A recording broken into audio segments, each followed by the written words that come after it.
Há milênios, oculto sob as sombras do tempo, repousa um dos mais enigmáticos e poderosos artefatos da Bíblia, a Arca da Aliança. Este não é um objeto comum. Nas páginas das Escrituras, ela é descrita como a própria representação da presença de Deus entre o povo de Israel. Um objeto temido, sagrado e perigosamente proibido. Mas o que é exatamente essa arca? De onde veio seu poder? A Bíblia nos conta que Deus instruiu Moisés a construí-la. Farão uma arca de madeira de acácia, coberta de ouro puro. Êxodo 25:10 a 11. Dentro dela seriam guardadas as tábuas da lei, as palavras de Deus, gravadas na pedra pelo próprio Criador. Um símbolo, não apenas de fé, mas do pacto eterno entre Deus e o homem. A arca se tornaria um mistério intocável, protegida por uma reverência temerosa. Mas por que tanto segredo? O que a arca guardava de tão poderoso que seus próprios portadores temiam se aproximar? A Bíblia nos conta que quando o povo de Israel a carregava em suas batalhas, ela os guiava com uma força indestrutível. Quando a arca era levantada, Moisés dizia: "Levanta-te, Senhor, e dispersa os teus inimigos." Números 10:35. A presença dela garantia proteção e vitória, o próprio temor que caía sobre os adversários. Mas atenção, a arca não era misericordiosa com todos. Ela trazia consigo algo incontrolável, algo letal. Quando os filisteus a capturaram, sofreram pragas terríveis, doenças, pânico, destruição. A simples presença da arca trazia calamidade para aqueles que ousassem tomá-la sem respeito. Foi aí que todos entenderam que este não era um objeto a ser manipulado. Era algo temível, vivo e, de certa forma, intangível. Mas o que aconteceu depois? Quando os reis e sacerdotes precisavam dela para conquistar e proteger Israel, a arca sempre estava lá. Mas então, um dia, ela desapareceu. Sumiu sem deixar rastros. Alguns dizem que foi escondida pelos próprios sacerdotes para protegê-la da invasão babilônica. Outros, que ela foi transportada para longe, para lugares onde ninguém jamais ousaria procurar. A pergunta persiste. Onde estaria a Arca da Aliança agora? Oculta em uma caverna secreta, ainda cheia do poder divino? Ou teria sido destruída, deixando apenas memórias e lendas? Mas, se ela ainda existir, e se alguém a encontrasse, o que aconteceria?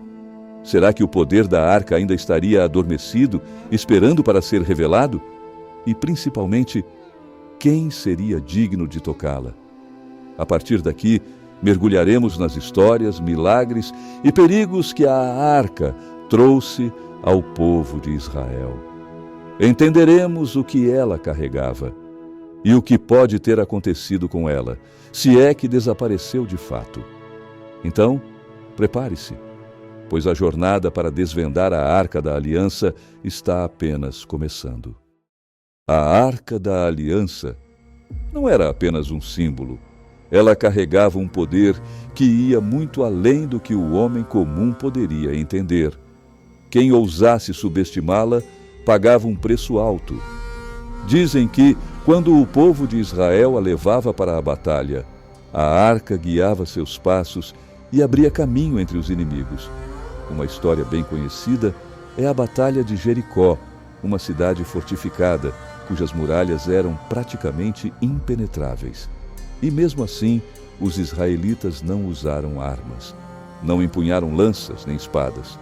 O próprio livro de Josué nos conta que, durante 7 dias, eles marcharam ao redor da cidade, carregando a Arca da Aliança à frente de suas tropas. E, no 7º dia, as trombetas soaram e, com um grito, as muralhas de Jericó ruíram. Uma cidade inteira caída sem que um só golpe fosse desferido. Josué 6:20. Como se uma força sobrenatural tivesse sacudido a terra sob aquelas pedras, destruindo o que ninguém imaginava ser possível. Mas havia um detalhe importante. A arca não era apenas uma ferramenta de vitória, mas também uma prova de fé. Somente os puros de coração, os respeitosos diante de Deus, poderiam se aproximar dela sem pagar um preço terrível. Quando Uza, um dos servos que transportava a arca, viu que ela quase caía, estendeu a mão para protegê-la. Em qualquer outro caso, isso seria visto como um ato de lealdade, mas para a arca foi um ultraje. Uza caiu morto ali mesmo, fulminado, por tentar tocar o que era sagrado. 2 Samuel 6:6-7. A arca era assim, uma bênção para quem se submetesse a Deus e um juízo imediato para quem a tratasse com mãos profanas. E então vieram os filisteus. Após uma batalha, acreditaram que ao capturar a arca trariam fraqueza para Israel. A arrogância dos homens, mais uma vez, desafiava o que não entendiam. Eles levaram a arca para suas terras, mas ali a escuridão caiu. Surgiram doenças, pragas, desespero. 1 Samuel 5:9.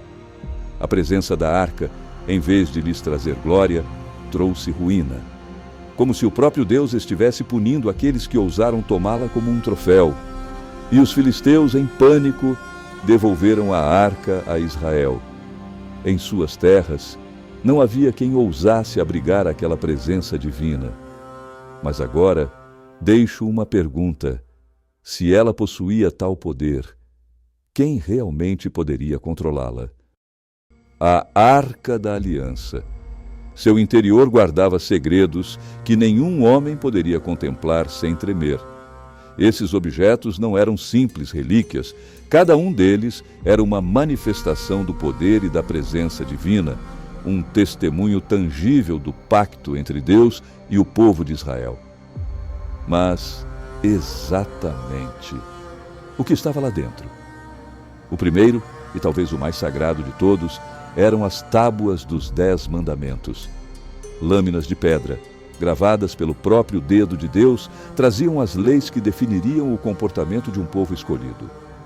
Essas não eram meras palavras, eram um pacto, um lembrete constante das obrigações do homem para com o divino.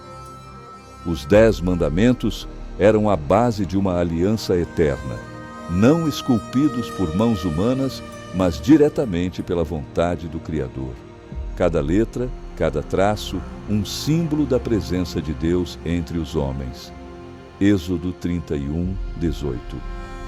Podemos apenas imaginar o peso sagrado que essas tábuas carregavam, como se o próprio Espírito de Deus pulsasse através delas. Em segundo lugar, a arca continha o bastão de Arão. Esse bastão não era apenas uma ferramenta, era uma prova. Quando Arão e Moisés foram desafiados pelos líderes de Israel, Deus ordenou que cada líder das 12 tribos colocasse um bastão no tabernáculo durante a noite. Na manhã seguinte, apenas o bastão de Arão floresceu milagrosamente com botões, flores e até amêndoas. Números 17:8. Esse bastão representava o poder de Deus de dar vida, mesmo onde a morte reinava, um símbolo de que a liderança sobre Israel era concedida por Deus e não pelos homens. O terceiro item era uma porção do maná, o alimento que Deus enviou ao povo de Israel enquanto vagavam pelo deserto. Êxodo 16:32-34. Um pão sagrado, misterioso, que surgia com o orvalho da manhã e desaparecia ao entardecer. O maná era um lembrete de que Deus cuidava dos seus, de que Ele era o sustento daqueles que depositavam sua fé nele. O que muitos não sabem é que este maná, guardado na arca, jamais apodreceu, enquanto o que caía diariamente no deserto tinha de ser consumido no mesmo dia ou perecia. Esse maná, preservado por Deus, era a prova viva de sua providência, a lembrança de que Ele não abandonaria seu povo. E então nos perguntamos, por que Deus escolheu esses 3 itens para serem guardados juntos, em um lugar tão sagrado? Que mensagem eles carregam?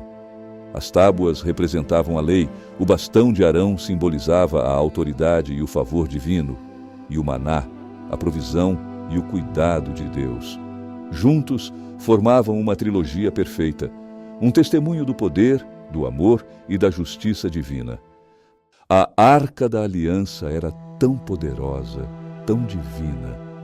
E então, como em um piscar de olhos, desaparece das páginas da história. Depois da destruição do Templo de Salomão, não há mais menções claras dela. Seria possível que algo de tal importância simplesmente se perdesse? Onde está a Arca agora? Muitos se dedicaram a essa pergunta, e algumas teorias são mais surpreendentes do que se pode imaginar. Uma das teorias mais antigas é que a arca foi escondida pelos próprios sacerdotes israelitas, levada para um local secreto antes da invasão babilônica. Disse que eles a esconderam em uma caverna profunda no Monte Nebo, um local de significância sagrada, pois foi lá que Moisés viu a terra prometida pela última vez antes de sua morte. Deuteronômio 34:1. Essa montanha, envolta em mistério e isolada, seria um esconderijo ideal, um local que nenhum invasor ousaria explorar completamente. Outra teoria fascinante aponta para a Etiópia. Na cidade de Axum, o monastério de Santa Maria de Sião afirma proteger a arca até os dias de hoje. Dizem que a arca foi levada para lá por Menelik I, filho do rei Salomão e da rainha de Sabá, em uma viagem secreta que ele teria feito de Jerusalém para a Etiópia. Guardada e protegida por uma linha de sacerdotes consagrados, a arca, segundo essa tradição, nunca foi revelada a estranhos. Até hoje, apenas o monge guardião do monastério pode ver a arca. Um guardião que vive em isolamento absoluto, devotado a vigiar o sagrado artefato até a sua morte. Seria possível que a arca esteja escondida ali, longe dos olhos do mundo, guardada por séculos? Há também uma teoria que ela está oculta nos próprios subterrâneos de Jerusalém. Segundo antigos textos judaicos, a arca foi escondida em câmaras secretas abaixo do Templo de Salomão, antes da invasão dos babilônios. Essas câmaras teriam sido seladas e, ao longo dos séculos, seus acessos esquecidos. Expedições ao longo dos anos tentaram encontrar a arca, mas sempre se depararam com estruturas desmoronadas, passagens bloqueadas ou até mesmo armadilhas. Se a arca estiver realmente lá, guardada nos recônditos secretos de Jerusalém, apenas o mais ousado explorador, ou talvez o mais sortudo, poderia encontrá-la. Outra teoria, ainda mais ousada, é que a arca foi transportada para o Egito, escondida em algum lugar próximo ao Monte Sinai, onde Moisés a teria recebido pela primeira vez. Alguns especulam que a arca foi levada para uma tumba secreta ou um templo perdido no deserto. O clima árido e o terreno inóspito fariam dela um esconderijo perfeito, onde ninguém ousaria ir ou onde quem tentasse talvez jamais retornasse. Cada teoria, cada local, envolve mistério e perigo, mas o que todas elas têm em comum é que parecem sugerir que a arca não se perdeu, ela foi escondida. Alguém, em algum momento, decidiu que a humanidade não estava mais preparada para lidar com tamanha presença divina. E agora, a pergunta persiste: onde ela realmente está? Algum dia será redescoberta? E se for, quem ousará abrir a arca e encarar seu poder? Agora, em pleno século XXI, a busca pela Arca da Aliança ainda nos persegue, como um eco distante, reverberando através dos séculos. Mas, enquanto nos perguntamos onde ela está, talvez a pergunta mais importante seja: o que ela representa para nós, hoje, em nossos dias de incertezas e caos? Será que a arca, em sua ausência, ainda exerce uma influência sobre nossas vidas? Ou será que seu verdadeiro poder está naquilo que ela simboliza? A arca não é apenas um objeto, uma caixa de madeira com ouro, como alguns poderiam pensar. Não, ela representa uma aliança, um pacto com Deus, uma promessa de sua presença constante, de seu poder divino e de sua proteção. Ela era a ligação direta entre o céu e a terra. O lugar onde o sagrado tocava o terreno humano, o ponto de contato entre o Criador e sua criação. E ainda hoje, sua mensagem continua ecoando em nossas vidas. Em Hebreus 9:4, a Bíblia nos diz: ela continha o vaso de ouro com o maná, a vara de Arão que floresceu e as tábuas da aliança. Mas o que significa isso para nós hoje? O que esses elementos representam em tempos modernos? O maná, o alimento enviado diretamente do céu para sustentar o povo de Deus no deserto, simboliza a provisão divina.